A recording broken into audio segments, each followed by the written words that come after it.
Bom dia, pessoal. Nesse vídeo de hoje, a gente vai fazer alguns comentários sobre um tema que é muito sério e, infelizmente, muito triste, que é sobre a questão do assédio eleitoral no local de trabalho, tá? Que é uma realidade realmente muito preocupante, que vem se agravando, né, agora com essa aproximação do segundo turno das eleições presidenciais, tá? E assim, eu já vi aqui algumas matérias que estão trazendo dados muito alarmantes, muito preocupantes. Por exemplo, uma matéria que eu vi agora do jornal O Povo, tá? Que eu vou trazer aqui para vocês, que é uma matéria de hoje, que diz que as denúncias de assédio eleitoral no trabalho saltam 59% no Ceará, ou seja, houve um aumento de 59% de denúncias de assédio eleitoral no trabalho, né? Ou seja, em uma semana, o número de denúncias subiu de 17 para 27, aumento de 59%. Enquanto que nas eleições de 2018, apenas uma denúncia foi feita, e agora nós já temos 27, né? E o Ministério Público do Trabalho do Ceará, o MPT, já contactou as federações patronais para buscar a conscientização. Então, isso é um tema muito sério, a questão do assédio eleitoral, tá? E nesse vídeo a gente vai estar explicando um pouquinho o que é isso, tá? E isso está acontecendo, pessoal, não só aqui no Ceará, mas por todo o país, por todo o Brasil, em que está havendo muitas denúncias de que empresas, colégios e até hospitais, o que também é mais grave, estão praticando assédio eleitoral com seus funcionários, com os alunos, com pais de alunos e inclusive com pacientes, né? E isso é gravíssimo, tá?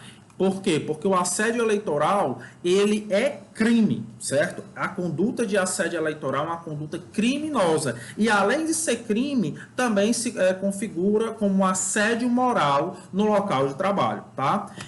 Inclusive, de acordo com o atual presidente do TSE, né, do Tribunal Superior Eleitoral, que é o ministro Alexandre de Moraes, que ele até falou em uma sessão plenária agora de quinta-feira, dia 13, que ele disse, lamentavelmente, agora, ainda no século XXI, né, retornamos a essa prática criminosa que é o assédio eleitoral, que é o quê? É praticado por empregadores que coagem, ameaçam ou prometem benefícios e vantagens para que seus funcionários votem ou deixem de votar em determinadas pessoas, né? Então é isso, né? O assédio eleitoral é essa coação, ameaça, indução, né?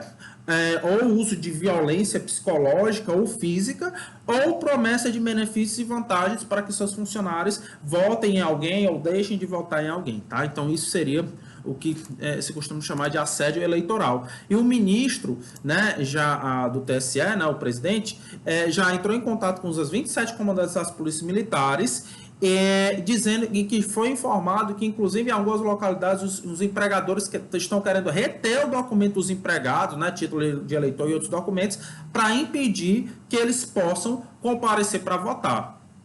E isso, retenção de documento, é tanto crime comum, né, do Código Penal, como também é crime eleitoral, tá? Então, a gente está falando aqui de condutas criminosas, ok? Certo? E, assim, além disso, além de ser crime, né, vou até ver aqui no próprio Código Eleitoral, que é a Lei 4737 de 1965, ela, né, enfim, diz que tem 3 artigos que fala, né, que pode enquadrar como crime eleitoral, tá? Por exemplo, quando é praticado pelo servidor público, aqui no artigo 300, valer-se o servidor público de sua autoridade para coagir alguém a votar ou não votar em determinado candidato ao partido. Detenção de até 6 meses e pagamento de 60 a 100 dias multa. Então, o artigo 300 é quando praticado por servidor público, quando o servidor público, no exercício da sua função, quer coagir alguém a votar ou não votar em alguém. Mas, em não sendo servidor público, vai aqui para o artigo 301 do Código Eleitoral, que diz, artigo 301, usar de violência ou grave ameaça para coagir alguém a votar ou não votar em determinado candidato ao partido, ainda que os fins visados não sejam conseguidos. Pena reclusão até 4 anos e pagamento de 5 a 15 dias multa. Então, aqui, esse artigo 301 diz que se você faz essa conduta, você pode ser preso, né, pena de reclusão de até 4 anos, certo? Então, essa prática de assédio eleitoral é crime, certo?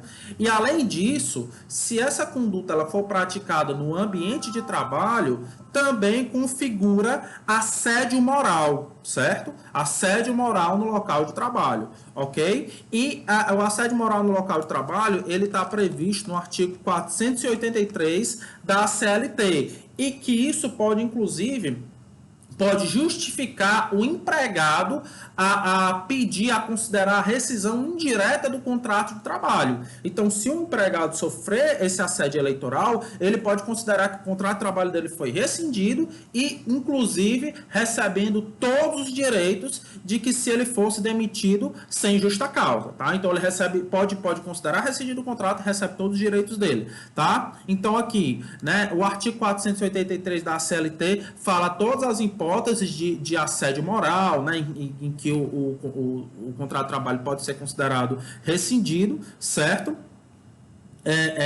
Então, inclusive, aqui também o assédio eleitoral, né, considerado hipótese de rescisão indireta do contrato de trabalho. E, por fim, pessoal, o empregado pode também buscar a Justiça do Trabalho e, inclusive, pleitear a reparação por danos morais, né? E, inclusive, danos morais e materiais, mas principalmente danos morais. Ou seja, o dano moral é aquele dano, a indenização que ele pode pedir pela humilhação que ele sofreu, pelo constrangimento, né?